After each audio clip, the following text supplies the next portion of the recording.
Hello everyone and welcome to LWS juniors YouTube channel. और आज हमारे स्पोकन इंग्लिश के इस कोर्स का 30 डेज कोर्स का 19th डे में आप सभी का स्वागत है। देखिए, हम बेसिकली इंटरमीडिएट लेवल को कंक्लूड करने की कगार पे हैं। कहने का मतलब ये है कि इंटरमीडिएट लेवल अब खत्म होने वाला है और एडवांस लेवल में हम बढ़ने वाले हैं। वो सभी लोग जो हमारे साथ डे 1 से जुड़े हुए हैं वो जानते हैं कि बेसिक के वो दिन हमने कितने डिटेल में जीरो लेवल से कहाँ से क्या शुरू किया। लेकिन इंटरमीडिएट लेवल की अगर मैं बात करती हूँ तो इंटरमीडिएट लेवल में एक ट्रांजिशन देखने को मिला जहाँ पे हमें प्रैक्टिस क्वेश्चन ज़्यादा मिले, जहाँ पे हमने टॉपिक्स को इन डिटेल जो है यूजेस के आधार पे, ग्रामेटिकल रूल्स के आधार पे पढ़ा। इसी श्रेणी में हम प्रेपोजिशन को कवर कर रहे हैं। अब ये जो प्रेपोजिशन है ये बहुत इंपॉर्टेंट है। क्यों इंपॉर्टेंट है, कैसे इंपॉर्टेंट है, ये तो आप सब अभी समझ जाएंगे।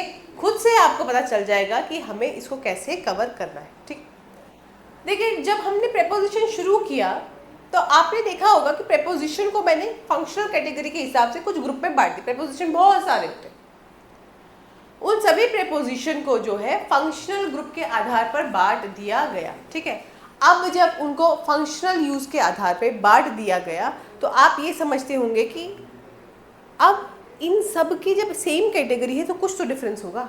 टाइम बता रहा है इन, ऑन, एट, क्या डिफरेंस। तो लाइकवाइज ऐसे ही फंक्शनल ग्रुप में आज हम जिस पर चर्चा कर रहे हैं वो है बिटवीन, अमंग, इनटू, इनसाइड।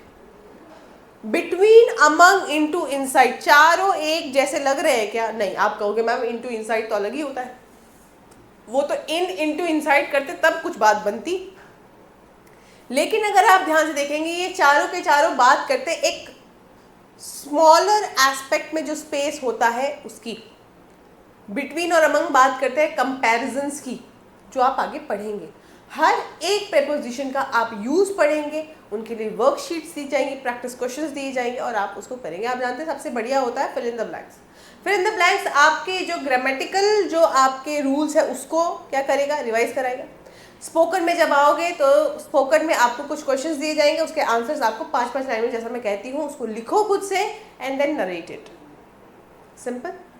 चलो, इसी सिंप्लिसिटी को आगे बढ़ा लेते हैं भाई, और हम हमारे कोर्स पे डे 19th में आ गए हैं। सबसे पहली बात, उन सभी को डे 19th में आने के लिए, ठीक है, पहुंच चुके हैं जो डे 1 से जुड़े हुए हैं, डे 19 तक आ चुके हैं। तो जाहिर सी बात है कि उन लोगों को क्या चाहिए, उन लोगों को यहाँ पर क्लैरिटी सबसे ज़्यादा होगी। ठीक है,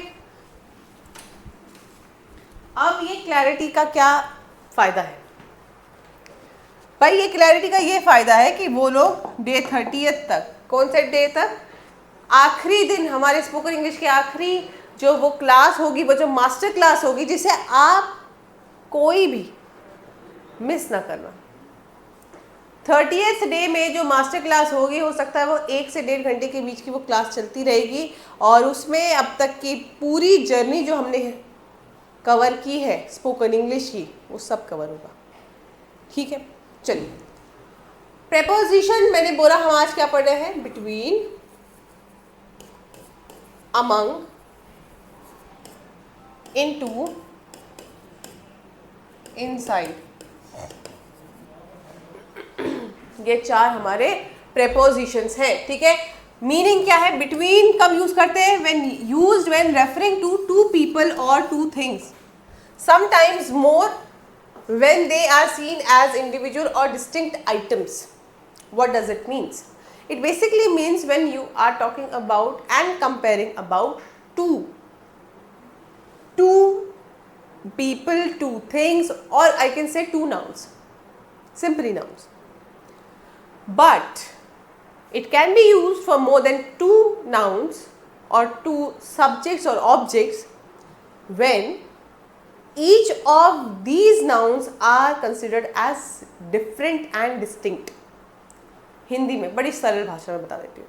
देखो, बिटवीन का प्रयोग कब करोगे? जैसे आप कहोगे राम और श्याम, ये दो लड़के हैं, ठीक है, इन दोनों के बीच में आपकी कुछ चर्चा चल रही है कि इन दोनों को लेकर आप ये कहना चाह रहे हो कि इनमें से कौन जो है ज़्यादा पढ़ने में अच्छा है, between Ram and Shyam, Ram is more intelligent. ये दो नाउन थे, आपने इनके बीच में तुलना कर दी, और जब आपने तुलना की दो अलग अलग लोग थे, लेकिन इसको दो से आगे आप बढ़ा सकते हो। दो से आगे आप बढ़ाओगे तो क्या करोगे, दो से आगे जब बढ़ाओगे तब क्या करना पड़ेगा, तब आपको राम और श्याम नहीं बल्कि और लोग आ जाएंगे, लेकिन सब के सब फिर कैसे दिखेंगे, अलग, डिफरेंट, डिस्टिंक्ट। डिस्टिंक्ट मतलब अपने आप में अलग एक कैटेगरी बना लेंगे। इसके हम यूज देख लेते हैं, फिर आपको थोड़ा और बेहतर समझ में आएगा। दो पर्सन या दो ऑब्जेक्ट्स के लिए, the ball is between the two chairs. भाई बॉल कहाँ है, बेसिकली लोकेशन बोला ना इसने, लोकेशन ही तो बताई, लेकिन मैंने कहा स्मॉलर एस्पेक्ट पे, छोटी जगहों पे। बॉल कहाँ है भाई, दो चेयर के बीच में, वहां वो बॉल चली गई, between two chairs. He sat between her two friends. कहाँ बैठा है वो, कहाँ बैठी है वो, अपने दो दोस्तों के बीच। ठीक है, नाउ ये जो बिटवीन है, इसका सबसे मूल जो प्रयोग है वो यही है। दो नाउन्स के जब हम रेफर कर रहे हो, उसमें जब हम कंपैरिजन बता रहे हो, लोकेशन बता रहे हो, इस तरह की जब चीज़ों के बारे में चर्चा हो रही हो। ठीक है, चलिए आगे बढ़िए।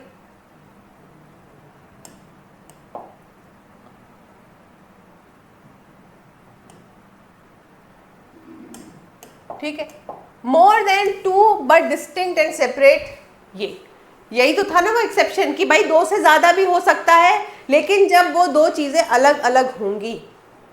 ठीक है, there is a good understanding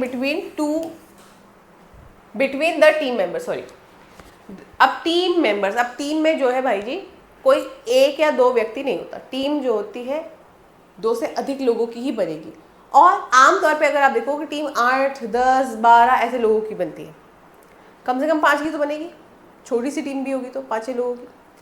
अब जब कंपैरिजन हो रहा है, जब बात हो रही है कि टीम मेंबर्स में आपस में क्या है, एक अच्छा बॉन्ड है, एक अच्छी अंडरस्टैंडिंग है, तो हम बिटवीन का प्रयोग कैसे कर सकते हैं, कर सकते हैं जब हम हर एक इंडिविजुअल को अलग से कंसिडर कर रहे हैं, but distinct and separate.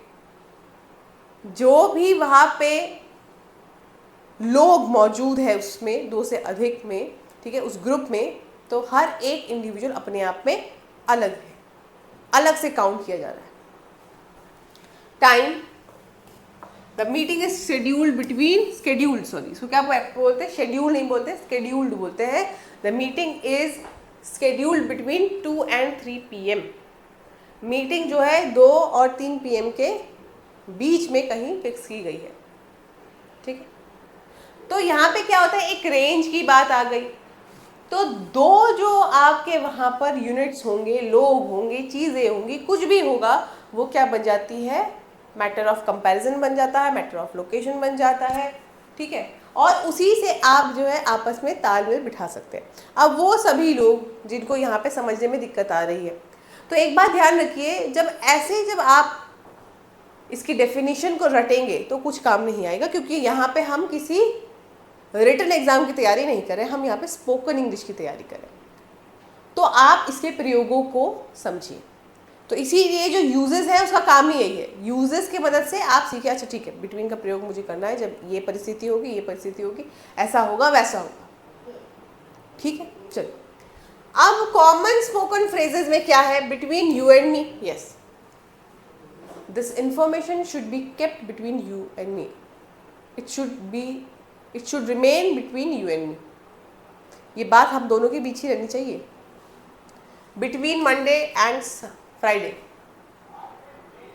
Monday और फ्राइडे के बीच में हम घूमने जा सकते हैं, मंडे और फ्राइडे के बीच में मैं छुट्टी ले सकती हूँ, कुछ भी हो सकता है। Between two options, I am confused between two options. समझ नहीं आ रहा, गाड़ी लूँ या घर लूँ। ऐसी परिस्थिति आ सकती है, आप गाड़ी बोलोगे मैम 2-3 लाख में तो गाड़ी भी आ जाती है, नहीं मैं थोड़ी बड़े बजट की लेना चाहती हूँ, तो चलो भाई 8-10 लाख की आ जाएगी, नहीं थोड़ा सा और ऊपर बढ़ाओ बजट। कितना में बढ़ाओगे, कहोगे कि मैम घर तो उतने में नहीं बनता, बन जाता है, लोकेशन पे डिपेंड करता है। ठीक है, आपकी अपनी ज़मीन है तो उस पर डिपेंड करेगा।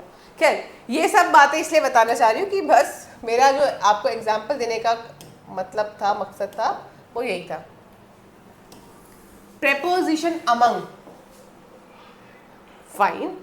Among is used when referring to more than two people or things, especially when they are not considered individually.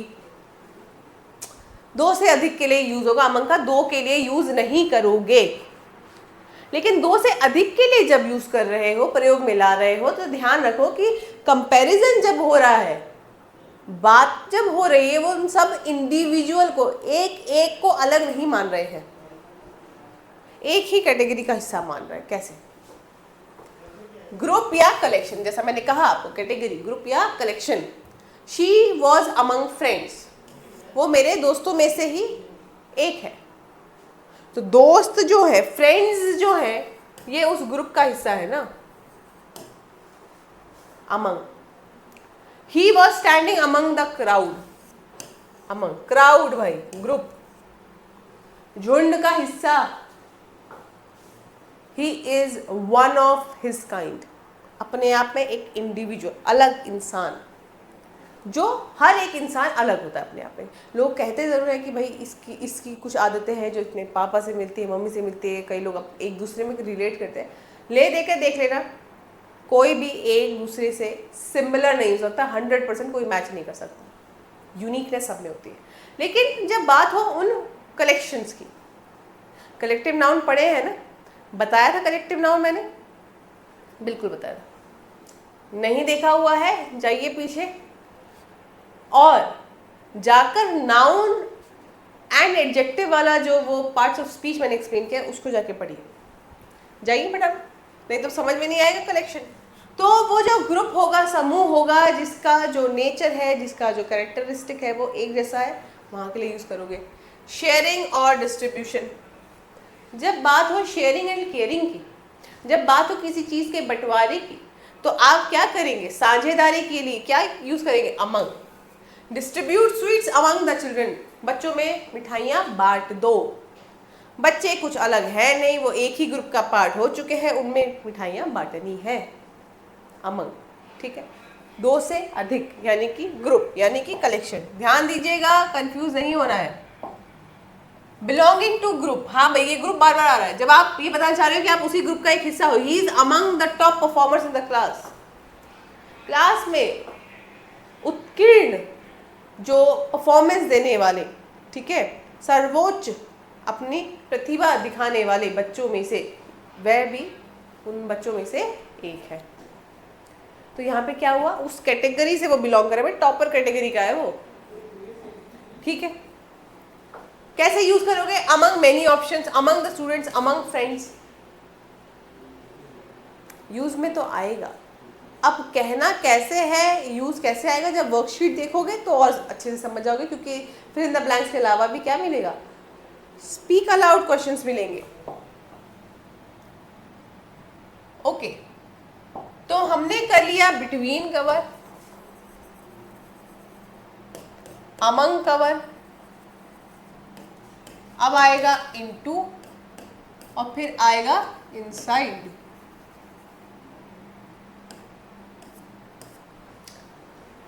भाई अब ऐसा है कि इनटू का क्या प्रयोग होता है? इनटू और ऑनटू भी सुना होगा आप लोगों ने।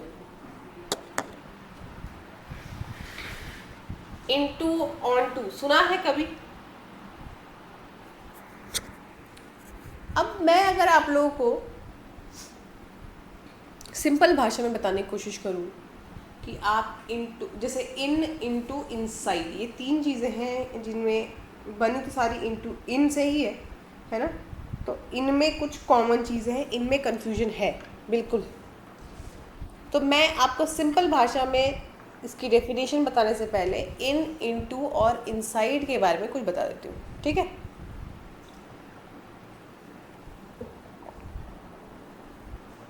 अब देखो ऐसा है, जब इनके बारे में चर्चा हुई थी तो इनके बारे में मैंने आप लोगों को बताया था एनक्लोज्ड। एनक्लोज मतलब चारों तरफ से घिरी हुई कोई चीज़ हो और वहाँ पर कोई हमें लोकेशन बतानी हो तो हम इनका प्रयोग कर लेंगे। और भी बहुत सारी चीज़ों के लिए हुआ था इनका प्रयोग, तो टाइम के लिए भी हुआ था, लेकिन यहाँ पे सिर्फ लोकेशन को लेकर बात हो रही। इनटू में क्या करोगे? अब टाइम के लिए इनटू का प्रयोग कर सकते हो क्या? नहीं। इनसाइड का नहीं। तो यहाँ पे केवल बात किसकी हो रही? लोकेशन के हिसाब से।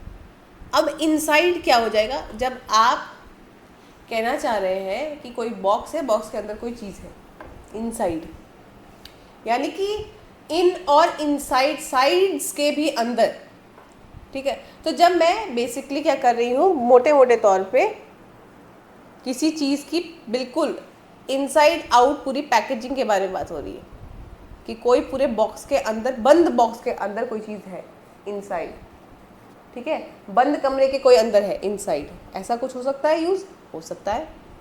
लेकिन इनटू जो है वो इन दोनों के यूज़ से ज़रा हटके है। इनटू बात करता है मूवमेंट की, डायरेक्शन की।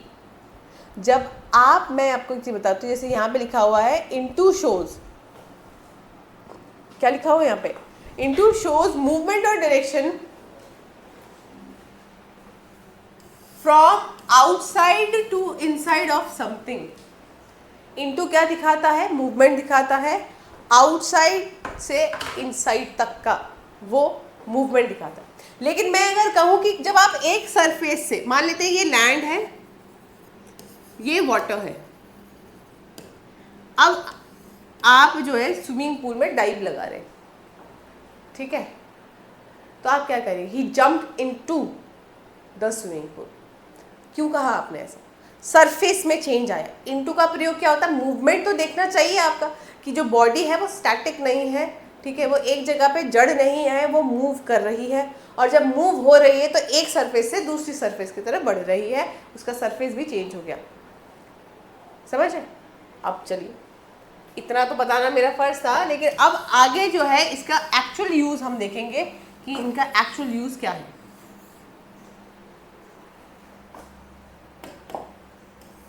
इसको जरूर याद रखिएगा, मूवमेंट,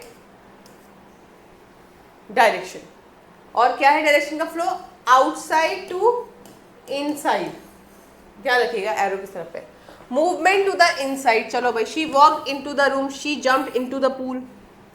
अब आप कहोगे मैम सरफेस कैसे चेंज हुआ, रूम से, रूम की तरफ अगर कोई आया तो सरफेस कैसे, बिल्कुल चेंज हुआ।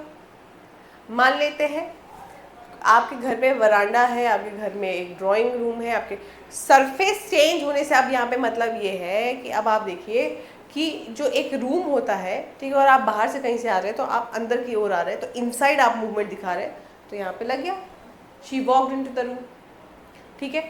Like wise change of state, जो मैंने अभी आप लोगों को बताया, the caterpillar turned into the butterfly. किसी चीज का स्वरूप भी अगर बदल जाए,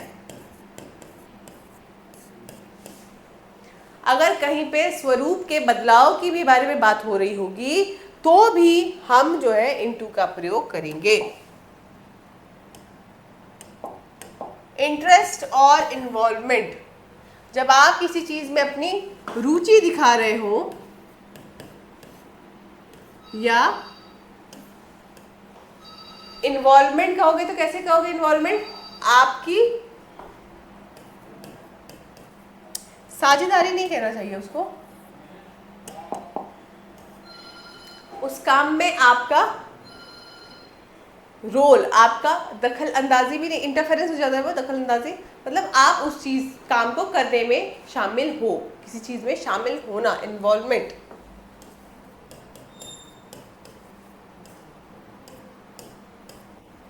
he is really into music, वह गाने सुनने में क्या है, बिल्कुल मदमस्त है। इंटरेस्ट, बहुत ज्यादा इंटेंस लाइकिंग है म्यूजिक सुनने में, म्यूजिक में इंटरेस्ट है उसका। कॉमन स्पोकन फ्रेजेस क्या होंगे, come into the house, look into the matter, get into trouble. Come into house समझिए, हाँ भाई कहीं पे इनसाइड मूवमेंट है। लुक इनटू मैटर, किसी मैटर में देखना, किसी मैटर में देखने का मतलब क्या है कि किसी मैटर में इन्वॉल्व होना। गेट इनटू ट्रबल, अगर तुम जो है ऐसा ऐसा करोगे तो तुम मुसीबत में फंस जाओगे, मुसीबत में फंसना, इन्वॉल्वमेंट। समझ रहे, क्लियर है, उम्मीद है कि क्लियर होना चाहिए। चलिए अब आगे बढ़े हम।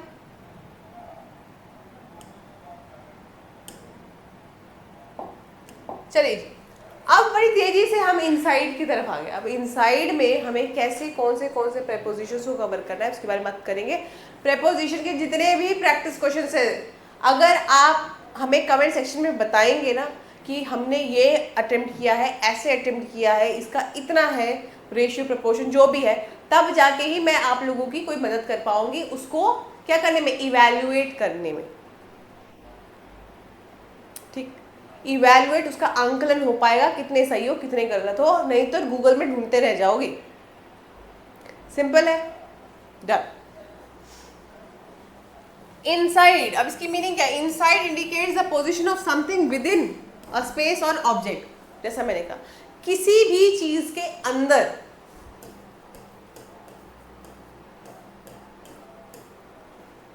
किसी भी चीज के किसी भी स्पेस के अंदर, it can also be used for movement. Inside का मूवमेंट जैसे into, but it is more commonly use for position. Yes, don't use it for movement, मत करना use.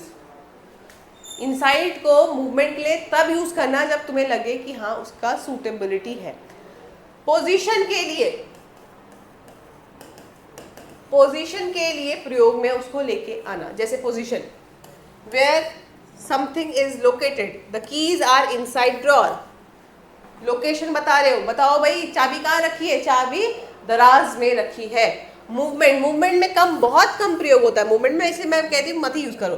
Go inside the house, yes, ये तो बड़ा common सा sentence है। इसमें मूवमेंट क्या है? घर के अंदर जाओ, मूवमेंट दिख रहा है, तुम बाहर हो, तुम घर के अंदर जाओ। ठीक है, तो कई बार इनटू को रिप्लेस करते हैं लेकिन बहुत कॉमन है, तो इस यूज से थोड़ा बच के। फिगरेटिव यूज, फिगरेटिव यूज का मतलब क्या है? He felt fear deep inside. Figurative का मतलब ये, आप बताना चाह रहे हो कि उस चीज की इंटेंसिटी क्या है। जैसे हम 1 2 3 4 5 ऐसे कुछ नंबर यूज कर ले और मैंने कहा 5 स्टार रेटिंग दे दी भाई मैंने इस खाने को। उन फिगर्स के द्वारा मैंने बताया क्या? अपनी फीलिंग्स, कि भाई खाना खा के बड़ा मजा आ गया। लाइकवाइज यहाँ पे फिगरेटिव यूज क्या है कि आप ये कह रहे हो कि उसको जो डर है बहुत अंदर तक उसने उस डर को महसूस किया। He felt fear deep inside, बिल्कुल अंदर तक उसको जो है वो डर महसूस। उसका मतलब क्या है आप समझ रहे हैं? उसका मतलब है इंटेंसिटी बताना कि कितना उसको भय उस समय लगा है। ठीक है, तो जब आप डीप इंटेंसिटी की बात करोगे, डीप फीलिंग की बात हो, तो आप इनसाइड यूज कर सकते हो। कॉमन स्पोकन फ्रेजेस क्या है? Inside the room, look inside, keep it inside. कोई सामान किसी चीज के अंदर रखा हुआ है, रखना है, तो भी यूज कर सकते हो। तो ये इसके डिफरेंट आपके कॉमन से यूजेस हैं। ठीक है, चलिए अब प्रेपोजिशन कवर कर लिया, थोड़ा सा कंपैरिजन हो जाए जी, बिल्कुल हो जाए। क्विक कंपैरिजन टेबल बना के रख दिया ताकि आप लोग देख पाएंगे इसमें कि क्या इसके कॉमन यूज है। बिटवीन देखिए, बिटवीन और अमंग बड़ा मजा आने वाला है इसमें, क्योंकि इन्हीं के बीच में सबसे बड़ा कंपटीशन है। बिटवीन को 2 या उससे ज्यादा के लिए यूज करोगे, इसको हम मोस्टली 2 के लिए, 2 से ज्यादा के लिए, किसी ग्रुप के लिए ही यूज कर सकते हैं। इसमें डिस्टिंक्ट अलग से किसी चीज के बारे में बात नहीं हो रही थी, इन जनरल बात हो रही थी। उस ग्रुप को एक कलेक्टिव सेंस में यूज किया जाता है। कलेक्टिव मतलब एक यूनिट मान के चल रहे हैं।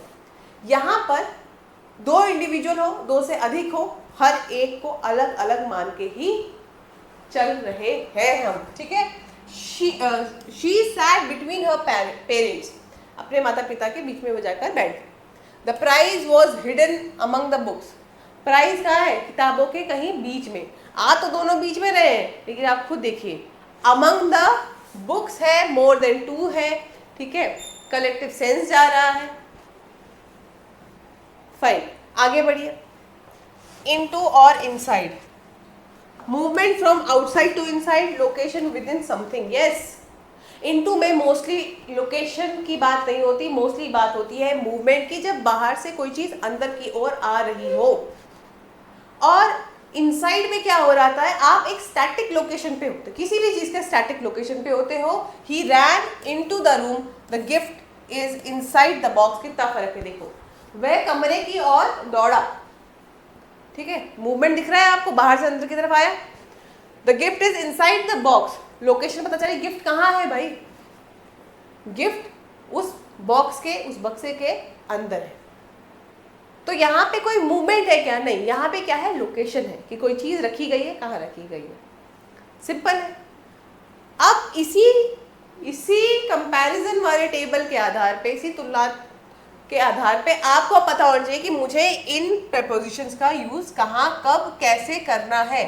प्रैक्टिस सेंटेंसेस हर बार देती हूँ, एक एक और सेंटेंसेस मिल गए, एग्जाम्पल्स में भी सेंटेंसेस है। जैसे the boy is standing between two girls, लड़कियों के बीच में उस लड़की को खड़ा कर दिया। She found her phone among the pillows.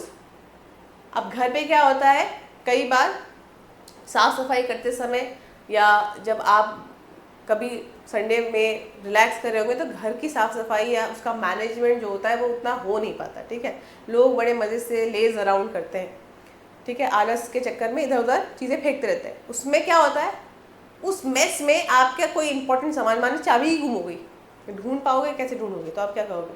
अगर आप अपनी मम्मी से पूछे कि मम्मी मेरी चाबी कहाँ गई, मेरा मोबाइल कहाँ गया, तो मम्मी कहेगी बेटा वहीं कहीं किताबों के बीच में होगा, वहीं कहीं तकिए के बीच में होगा। यानी कि वो इतनी सारी चीज़ें वहाँ पड़ी हुई है, उनके बीच में कहीं आप ढूंढो बैठ के। She found her phone among the pillows, तकियों के कहीं बीच उसको अपना मोबाइल मिल पाया है। He put the phone into his bag, उसने अपना जो मोबाइल है वो बैग के अंदर रखा, तो इनटू बाहर से अंदर रखा mobile. There is something inside the envelope, envelope है, एनवोलोप आप जानते हैं लिफाफा जो होता है ऐसा कुछ दिखता है वो, है ना, ये एनवोलोप हो गया। अब आप लगाइए कि इस एनवोलोप के अंदर अगर कोई चीज़ है तो उसका पता कैसे चलेगा, जब आप इनसाइड का प्रयोग करोगे। तो वो कह रहा है कि भाई एनवोलोप के अंदर कुछ रखा गया है। प्रैक्टिस के लिए देखिए, what did you put into your bag today, बताओ भाई what is in your bag. ये आजकल काफ़ी ट्रेंड कर रहा है, ऐसी वीडियोस मैंने देखा हुआ है। कई सारे सेलिब्रिटीज़ होते हैं, वो स्पेसिफिकली एक्ट्रेसेस जितनी भी है, ठीक है, क्योंकि जो एक्टर होगा उसके बैग में ज़्यादा कुछ नहीं होगा, महिलाएं जो है उनके बैग में उनका पूरा वैनिटी चल रहा होता है, तो वहाँ पे बात होती है कि what is inside my bag. तो आप भी वो ट्राई कर सकते हो। देखो इंटरेस्टिंग चीज़ है, ये नहीं कह रही हूँ कि उसका वीडियो बना के जाके अपने इंस्टाग्राम कहीं फेसबुक कहीं यूट्यूब पे अपलोड कर दो, मैं सिंपली ये कह रही हूँ प्रैक्टिस करो।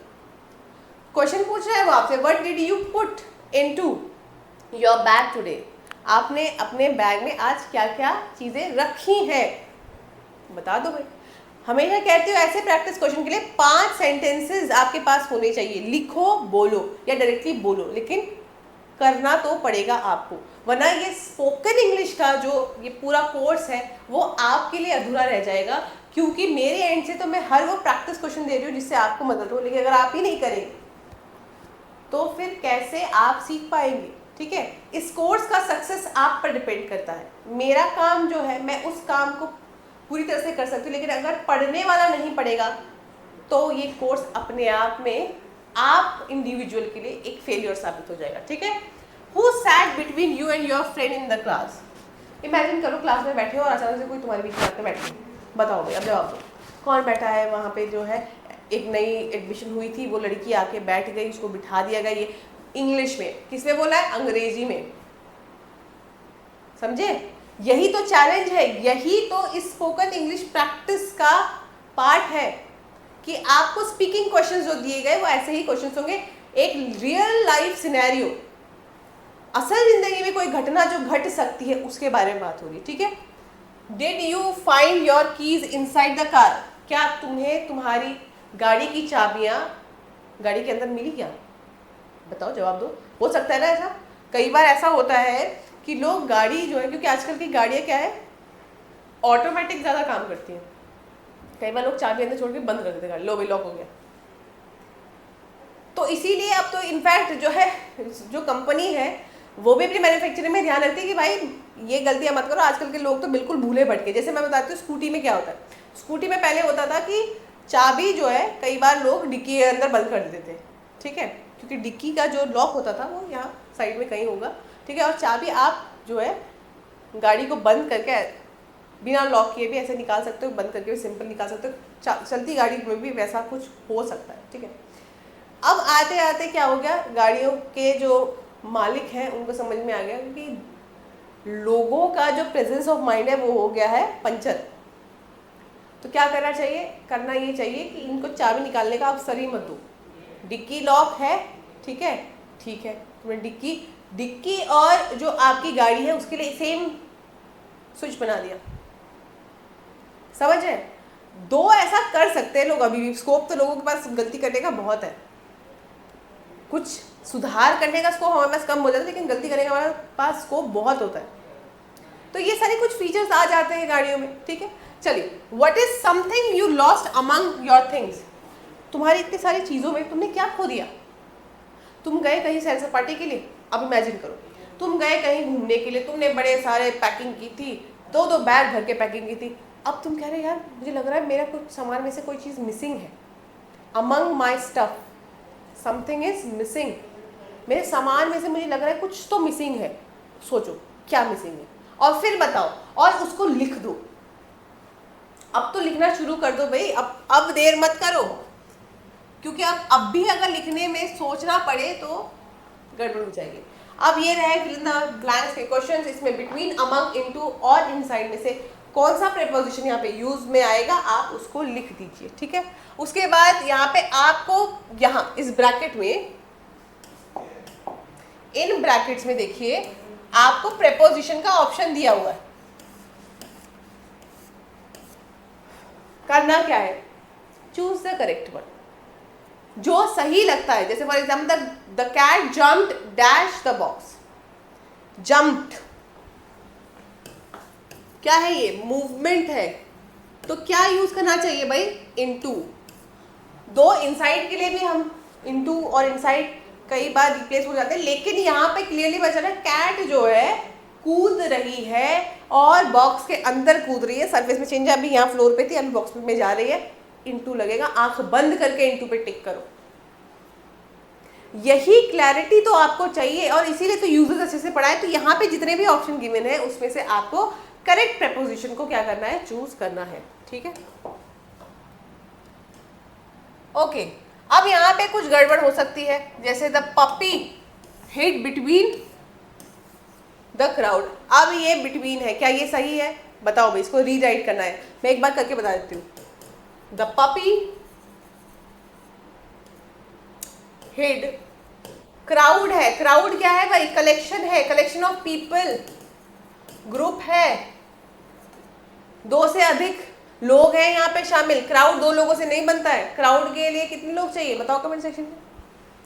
The puppy hid among the crowd, क्या होना चाहिए, अमंग द क्राउड। तो तुमने अमंग करके इसको कर दिया करेक्ट, इसीलिए इसमें जो रॉन्ग है उसको ठीक करके दोबारा से लिखोगे और रीराइट करोगे। लाइकवाइज और दूसरे आपको यहाँ पे सेंटेंसेस मिल गए हैं, ठीक है। मॉडल मैं इसीलिए बता के यहाँ पे मतलब आंसर इसलिए बता रही हूँ कोई एक का, क्योंकि इससे पहले वालों में मैंने कभी बताया नहीं, तो मुझे लगता है बता देना चाहिए ताकि आप लोगों को हेल्प हो जाए, ठीक है। ओरल प्रैक्टिस करनी है, कंप्लीट सेंटेंसेस लिखो मत, बोलो I sat dash my 2 best friends at the wedding. दो है भाई, बिटवीन आ जाएगा, ठीक है। तो यहाँ पे बोलना है, लिखना नहीं है। I sat between my 2 friends at the wedding.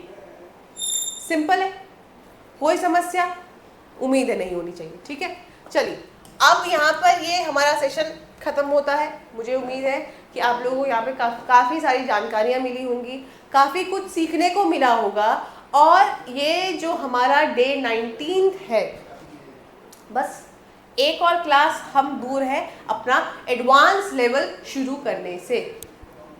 और एडवांस लेवल आप देखेंगे कि उसमें जिन भी लोगों को फ्लुएंसी की प्रॉब्लम है ना, हमारे वो लर्नर्स की category who are able to read and understand English, also they can speak in English but they lack the fluency. वो फ्लो नहीं है, वो एक बिल्कुल फराटेदार जो अंग्रेजी होती है वो नहीं कर पाते। तो अब जो एडवांस लेवल है, इस जर्नी में हम फ्लुएंसी पे फोकस करेंगे और पूरा जितना कंक्लूजन बनता है उस हर चीज़ को कवर किया जाएगा।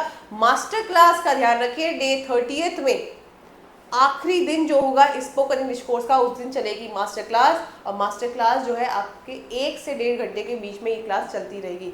ये मास्टर क्लास जो है सबसे इम्पॉर्टेंट है। इसी दिन आपने जो कुछ पढ़ा, जितना पढ़ा, ठीक है, उन सब को बिल्कुल क्या करने का, लॉक करने का वो दिन होगा, ठीक है। तो आज इस सेशन को हम यहीं पे विराम लगाते हैं। उम्मीद है कि इस प्रेपोजिशन के सेशंस में आप लोगों को जो भी डिफरेंट फंक्शनल ग्रुप्स के आधार पर प्रेपोजिशन पढ़ाए जा रहे हैं आपको समझ में आ रहे होंगे। कमेंट सेक्शन में आप हमें बता सकते हैं आपके कोई डाउट्स हो, ठीक है, किसी तरह की कोई क्वेरी हो, या फिर अगर आपको लगता है कि हमें कुछ चीज़ों में इंप्रूवमेंट करनी चाहिए तो आप बेझिझक कमेंट सेक्शन में उसको लिखकर हमें बता सकते हैं। अगर अभी तक LWS जूनियर के इस YouTube चैनल को सब्सक्राइब नहीं किया है दोस्तों, तो फटाफट से इस YouTube चैनल को कर लो सब्सक्राइब, बेल आइकन पे प्रेस कर दो, क्योंकि 30 डे का ये स्पोकन इंग्लिश कोर्स है। हर दिन अपडेट्स मिलती रहेंगी। जब भी ये जो आपका लेक्चर है अपलोड होते रहेगा तो उस समय आपको लेटेस्ट नोटिफिकेशन की सख्त ज़रूरत होगी, क्योंकि तभी फटाफट से आप चैनल पर विजिट करके वीडियोस को देख पाएंगे। प्लेलिस्ट बिल्कुल बनाकर हमने तैयार कर दी है, तो पिछले वीडियोस को भी आप आसानी से देख सकते हैं, ठीक है।